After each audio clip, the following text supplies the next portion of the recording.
Today, on call-out, Nelson Saar rescues an overly curious canine who has tumbled off a cliff. We're just putting together a rope team right now to go up. We don't typically do rope rescues for animals. And later, Saar dogs and handlers alike vie for tracking certification. By virtue of fun training through this dog, this is what he learns to do. Dog learns to work, but it's all fun. They get that mentality that they want to go to work.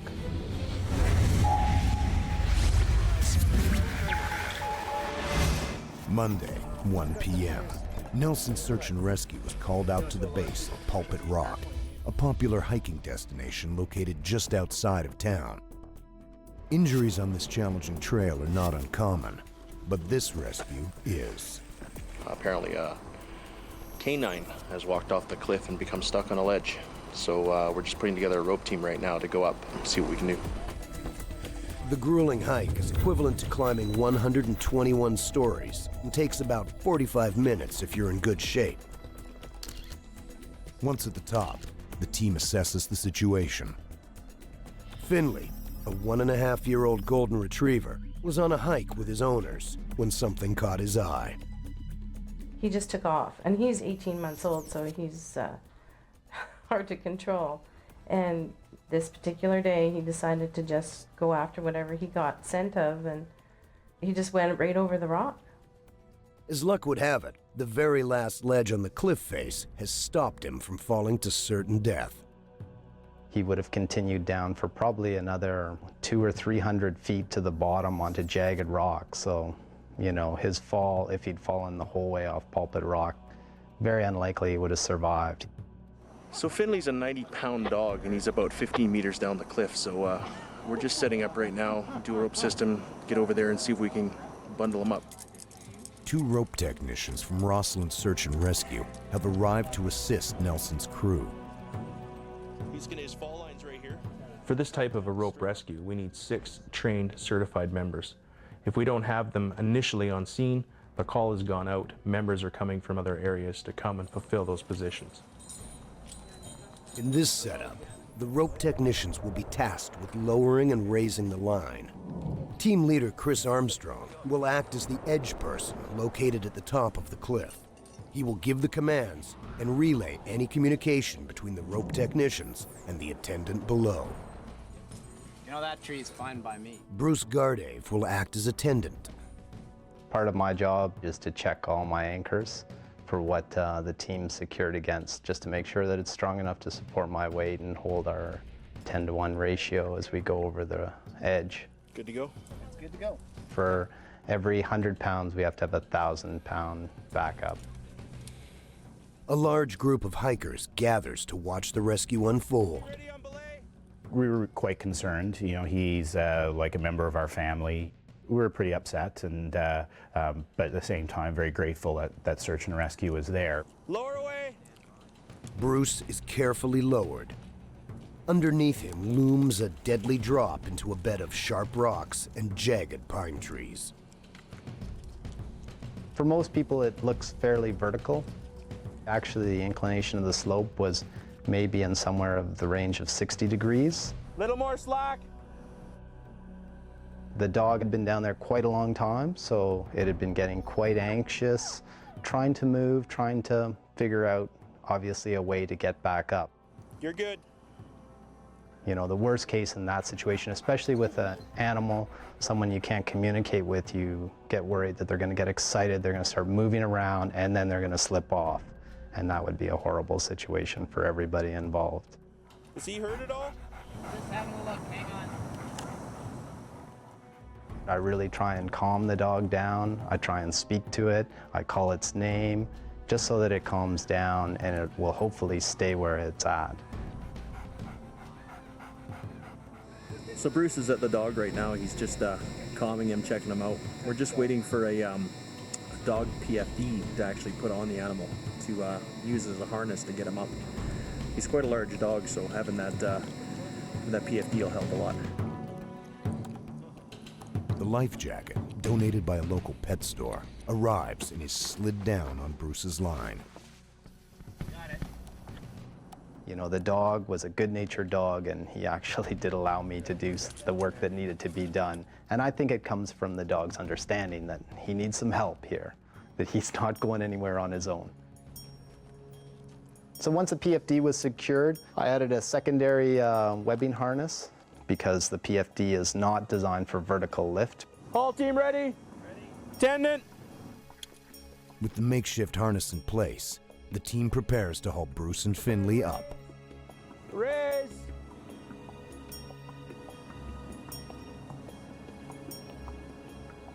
Everything goes smoothly, at first.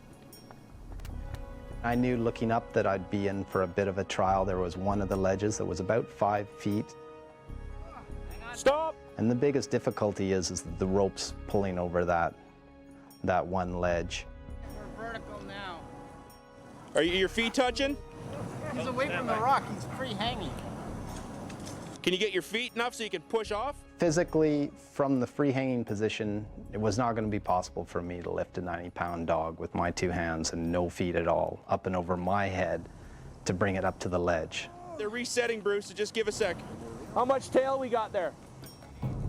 Rope rescues are never straightforward. When Bruce was coming up the line, he couldn't physically lift the dog over top of the edge. When things like this happen, teams need to be organized and ready to act.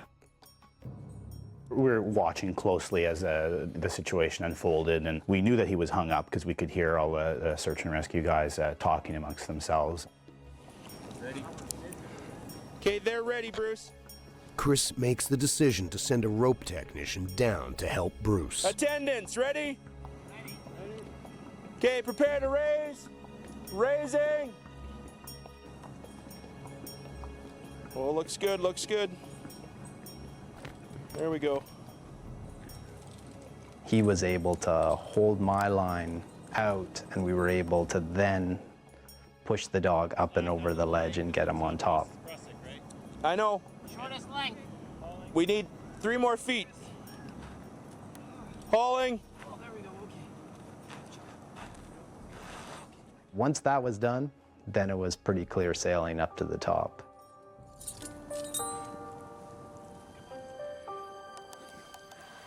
I was relieved to see him. I wanted to cry.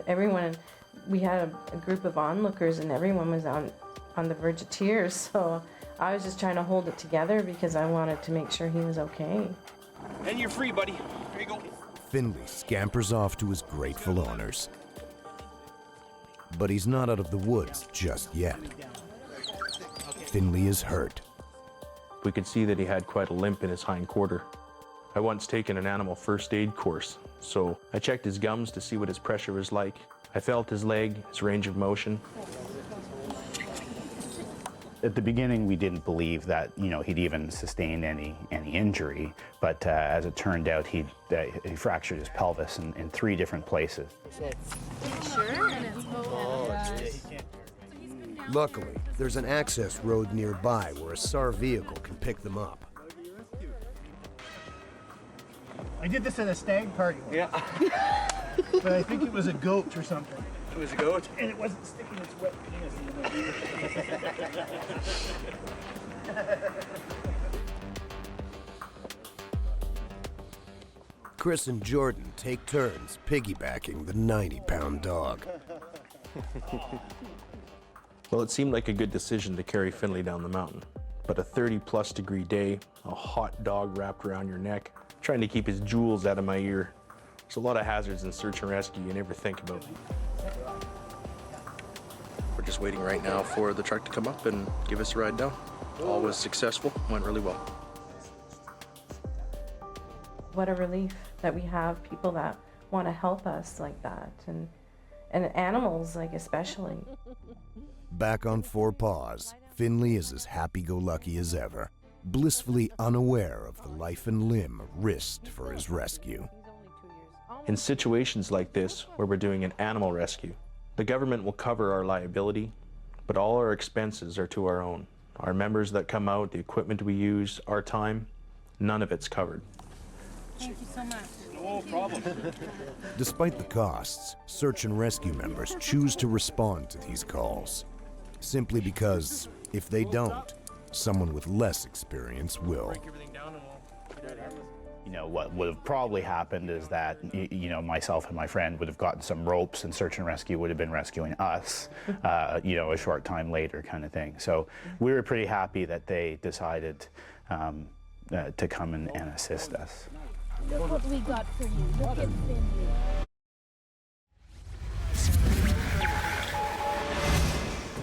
A teenage boy has gone missing in the woods. Time is ticking away. Thankfully, searchers have a powerful tracking tool at their disposal, one that zeroes in on its target with proven accuracy. Luke, the golden retriever.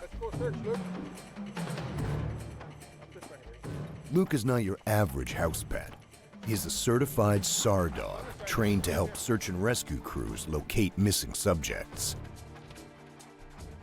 Like humans, Luke is sensing smells with his olfactory epithelium, an organ loaded with sensory neurons. But his is about 17 times the size of ours, and at least 1 million times more sensitive. This allows him to detect diluted scents in the air, ones that we humans cannot even perceive.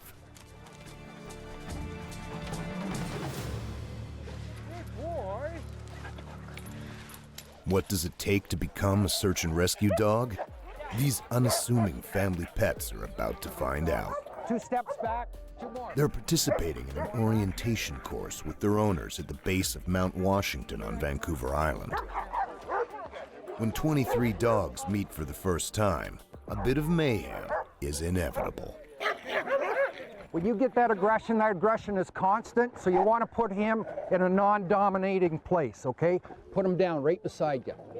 Staff Sergeant Dave Wood, program manager for the RCMP's Police Dog Service, has assessed countless potential SAR dogs and their hopeful handlers over the years. He and other instructors will not only be scrutinizing the dogs today, they will also be observing the handlers. Handlers advance. Handlers have to be active members of a local SAR team, be physically fit, and have a good understanding of ground search practices including navigation, survival, and first aid. As for the dogs, they must pass basic obedience, but most importantly, they should enjoy the work. By virtue of fun training through this dog, this is what he learns to do. Dog learns to work, but it's all fun. They get that mentality that they want to go to work. For this introductory course, each dog will be trained individually for minimal distraction. Up first are handler Gundula Briegel and her Belgian Shepherd Kia. We're going to get the dog ginned up here. The handler is going to run away and hide just behind the tree, the very first step of search dog training and assessing for drive. The prey drive is the instinctive behavior in certain dogs to pursue and capture prey. To test Kia's prey drive, Gundula gets her wound up. Dogs with high prey drive make the best SAR dogs, as it keeps them searching for long hours. Kia is learning that finding the quarry, in this case her owner, comes with a reward. Verbal praise from some very ecstatic humans. This serves to reinforce her desire to perform well. You concentrate on keeping her focused on him. Down the road, another dog handler team is being put to the test. Nanaimo search and rescue member Clifton Pinder and his duck-tolling retriever, Yana. Look what I got for you. Look what I got. Yana has so far shown the same enthusiasm as Kia, but will she demonstrate strong prey drive when the quarry is not her owner, but a total stranger? Come on. Let's go find him. The light really hasn't come on for this dog yet, and we've taken it about 3 steps, and we can't get it beyond 3 steps. So we'll give it a rest for the rest of the day. We're first-timers. I'm just getting a feel for what the search dog world is all about, and Yana is learning a little bit about that too. I'm having a great time with Yana. For Alan Dennis and his dog Chester, a more experienced duo, the stakes are raised. Yeah, we'll do the 1 minute where the quarry running away, and then take the dog away for a minute, come back, sit him down, shoot him up. 20 feet into the woods. After watching the quarry race off, Chester is taken away and distracted for 1 full minute. Now the object is, after 1 minute, can you bring the dog back? Will the dog focus? Does the dog understand what it's supposed to do? If it does well after 1 minute, then we take them out of sight for 3 minutes. Same scenario. Search!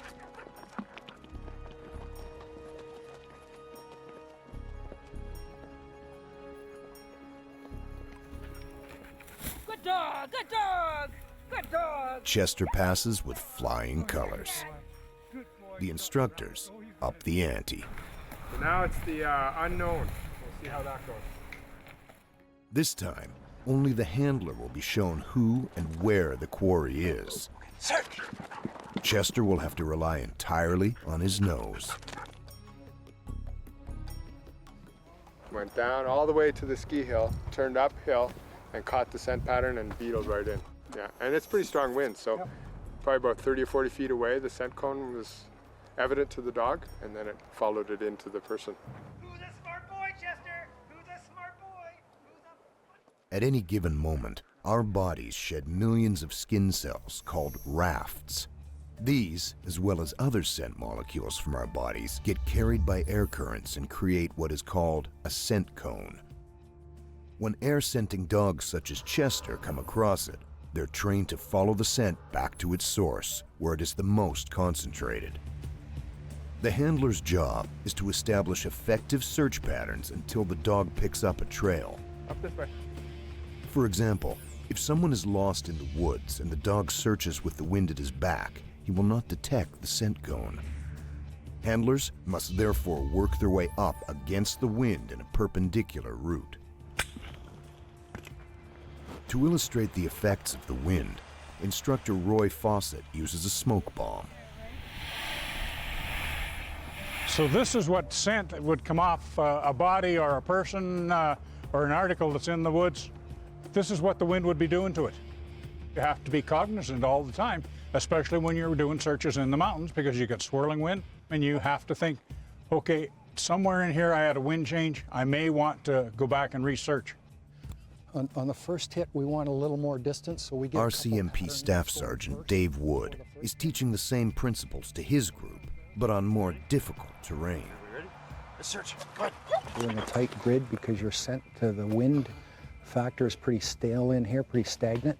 And so that he's got to manage his area, ensure that his area is covered, and watch the ranging aspect of his dog, watch his behavior of his dog. When air scenting, dogs are non-discriminating and will follow any human scent that they detect. This approach is useful when the point last seen of the missing subject is unknown. Not far away, another group is working on a different skill, tracking. If the point last seen is known, this is the preferred method. They're going to lay a track in the field. We're going to let it age for 15 or 20 minutes just to let the scent die down. And then we'll come with the dog, we'll start at the scent pad, and we'll follow the track into the bush.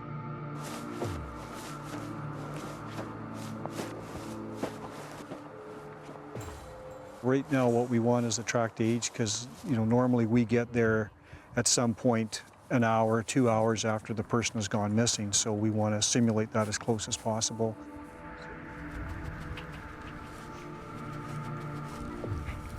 The dog is exposed to a sample of the subject's scent, such as an article of clothing or a footprint. With their nose to the ground, tracking dogs follow not only the subject's tracks, but also smells from freshly broken twigs, crushed grass, and trampled insects.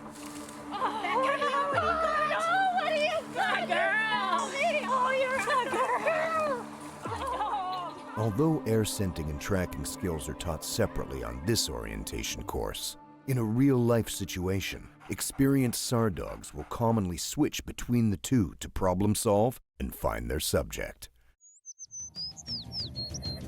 Start with Roy's and Chris's new dog puppy group, and we'll just review the dogs for Dave. It's now time for the instructors to go over their assessments. So Ron seemed happy with both dogs. The standard for dogs is high, and it is just as high for the handlers. One handler needs some management, bush management skills, and I think that's got to be told to their SAR group. Some of the handlers will receive disappointing news tonight, but others will be encouraged to pursue validation, after which they can further specialize in avalanches, water, or urban disaster searches. As for Yana, she's not quite ready for the SAR world, but with more time and hard work, she stands a very good chance of joining the effort to save lives. After all, every dog has its day. Call Out Search and Rescue features real stories filmed live by search and rescue teams during actual missions. Find out more at calloutsar.tv.